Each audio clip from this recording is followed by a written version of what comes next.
Mamata Banerjee Indian politics में एक ऐसा नाम है जिन्होंने वेस्ट बंगाल में 30 साल पुरानी सत्ता को गिरा दिया, लेकिन अब उनकी कुंडली एक बहुत बड़े परिवर्तन का संदेश देती। उनके आसपास के जो लोग हैं वो बदल जाएंगे, यानी कि जो अभी उनके सलाहकार हैं, उनकी पार्टी में बहुत उनके करीबी काम करने वाले लोग हैं, उनके अंदर एक बहुत बड़ा बदलाव दिखाई दे रहा है।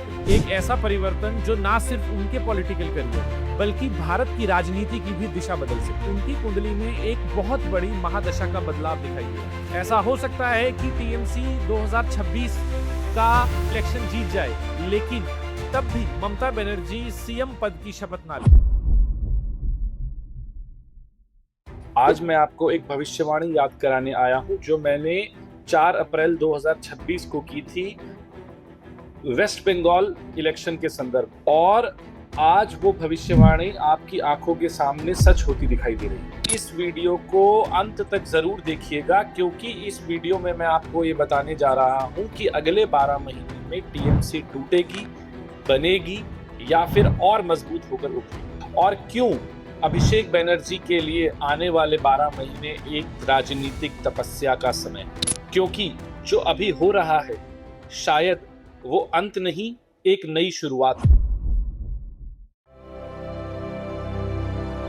नमस्कार, स्वागत है आपका प्लैनेट्स और नक्षत्रास बाय समीर। 4 अप्रैल 2026 को मैंने कहा था उनके आसपास के लोग, उनकी संगठन के लोग, उनकी राजनीति के लोग, सब चेहरे बदलने वाले। उस समय ये सिर्फ एक ज्योतिषीय संकेत था और आज ये एक रियलिटी बन गई है। आज वही संकेत घटनाओं के रूप में सामने आते हुए दिखाई दे रहे हैं। कुछ टीएमसी के नेता असहज महसूस कर रहे हैं, कुछ नए समीकरण बन रहे हैं, कुछ पुराने समीकरण कमजोर होते दिखाई दे रहे हैं, और इसी कारण से आज मैं उस भविष्यवाणी पर वापस आया हूं, क्योंकि राजनीति में घटनाएं अचानक दिखाई देने लगती हैं, लेकिन ज्योतिष के संकेत उन्हें पहले ही भांप लेते। और अब सबसे बड़ा प्रश्न, टीएमसी का भविष्य आगे क्या?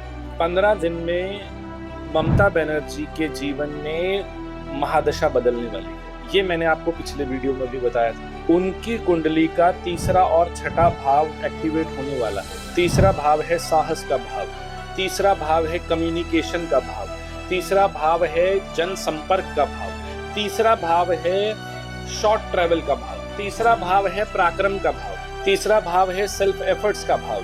तो मुझे ऐसा लगता है कि समय आ गया है कि ममता बनर्जी को एक बार फिर मैदान में उतरना होगा और अपने पराक्रम के दम पर, अपनी सूझबूझ के दम पर पार्टी को फिर से खड़ा करना होगा। मुझे ऐसा लगता है ममता बनर्जी को भारत के मुख्य प्रदेशों की या मुख्य जगहों की पदयात्रा करनी चाहिए और अपना कम्युनिकेशन अपने आसपास के लोगों के साथ बहुत ही क्लियर रखना चाहिए। इसके साथ साथ उनके कुंडली का छठा भाव भी एक्टिवेटेड है, जो कि है डेली लाइफ का, रोग का, ऋण का, शत्रु का।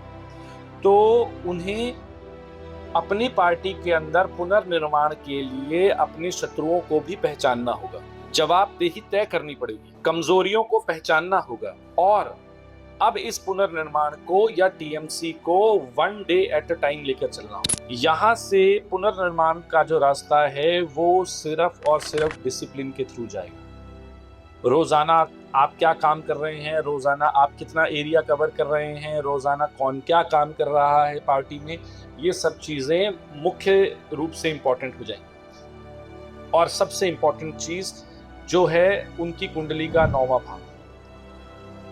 9वां भाव दिखाता है गुरु, न्याय और लॉन्ग ट्रैवल। इस भाव में आकर ममता बनर्जी का बुध अस्त हो गया है। बुध जो है वो आपको डिसीजन पावर में, डिसीजन मेकिंग में हेल्प करता है, आपकी बुद्धि का सिग्निफिकेटर है, और उसके अस्त होने के कारण से ऐसा हो सकता है कि ममता बनर्जी के द्वारा लिए गए कुछ डिसीजंस उनके आसपास के लोगों को या पार्टी के कार्यकर्ताओं को जचे नहीं। इसीलिए इस समय के दौरान उन्हें अपने किसी राजनीतिक गुरु या धर्म गुरु या जिसको भी वो अपने लाइफ में मेंटर मानती हैं उनके पास जाना चाहिए और उनसे अपनी स्ट्रेटेजी के लिए सलाह जरूर लेनी चाहिए, क्योंकि कई बार हम अकेले ही सारे काम नहीं कर सकते, कभी कभी हम दिशा भटक जाते हैं। तो इसीलिए जीवन में गुरु की महत्वता है, और उनके आने वाले 18 साल में तो ये बहुत ज्यादा रहने वाली है। इस समय में उन्हें न्याय को प्राथमिकता देनी होगी, इस समय में उन्हें एक्सपीरियंस को प्राथमिकता देनी होगी, और सबसे इम्पोर्टेंट उन्हें कुछ बहुत इम्पोर्टेंट पोर्टफोलियोज को छोड़ना होगा, ताकि कुछ एक्सपीरियंस्ड और केपेबल लोग आके उन पोर्टफोलियोज को देख पाए। अब हम बात करते हैं अभिषेक बैनर्जी की। उनके आने वाले 3-4 साल मुझे बहुत ज्यादा चुनौतीपूर्ण लग रहे हैं, और जो अगला साल है, अगले 12 महीने हैं, उसमें उनकी जो दशा चल रही है वो गुरु में शनि की दशा चल रही है। ये दशा जो है वो जीवन में अकाउंटेबिलिटी लेकर आती है, और 1 साल के बाद उनकी 7.5 भी शुरू हो जाएगी। तो ये जो वक्त होगा, ये उन्हें ऐसा महसूस होगा कि वो एफर्ट्स तो बहुत डाल रहे हैं पर रिजल्ट कुछ नहीं आ रहा है। और अभिषेक बैनर्जी के लिए ये समय जीतने का नहीं है, ये समय समझने का है।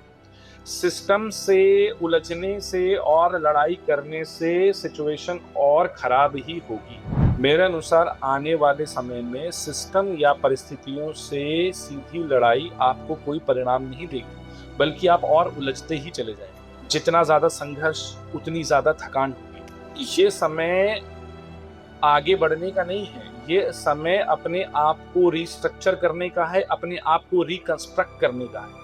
ये समय आत्ममंथन का समय। इन 7-8 सालों में अभिषेक बैनर्जी की राजनीतिक स्पीड थोड़ी कम हो सकती है, और ऐसी स्थितियां भी बनेंगी जहां पे उन्हें अपने काम से दूरी बनाने की जरूरत पड़े, कि वो मुख्य रूप से पार्टी के कामों में या राजनीति के कामों में ना दिखाई दे। अगर वो ये 1 साल अपने पुनर्निर्माण में लगाते हैं, तो मुझे ऐसा लगता है कि अगले साल से उनके रेपुटेशन के इम्प्रूव होने की संभावनाएं दिखने लगेंगी। लेकिन वहां से भी कमबैक का जो रोड है वो बहुत ही ज्यादा ऑब्स्टेकल भरा हो। तो अगले 12 महीने में टीएमसी का क्या होगा?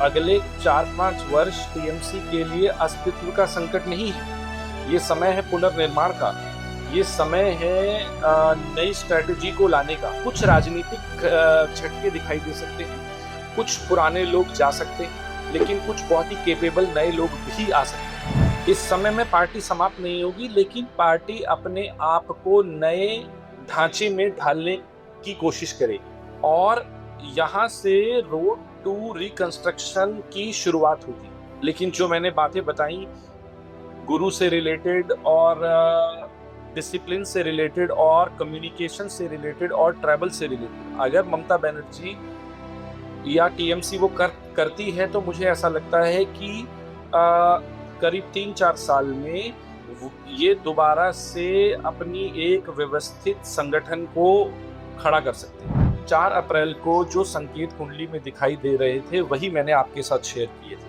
और वही संकेत आज रियलिटी बनकर आपके सामने। क्या हमने केवल शुरुआत देखी है, या अभी पश्चिम बंगाल की राजनीति में और भी अध्याय खुलने बाकी? याद रखिए, कोई भी संगठन को हमेशा विरोधी ही नहीं खराब करते, कई बार अपने ही लोग संगठन को रिकंस्ट्रक्ट कर देते। और जब आपके जीवन में तीसरे और छठे भाव की एक्टिवेशन हो जाए, तो ये अपने दम पर, अपने पराक्रम के दम पर दोबारा से एक संगठन को खड़ा करने की इंडिकेशन है, एक नया अध्याय लिखने की इंडिकेशन है। तो आपको क्या लगता है कि टीएमसी के लिए कठिन समय समाप्त हो गया, या अभी और कठिनाइयां बाकी? मुझे कमेंट में जरूर बताइए। धन्यवाद।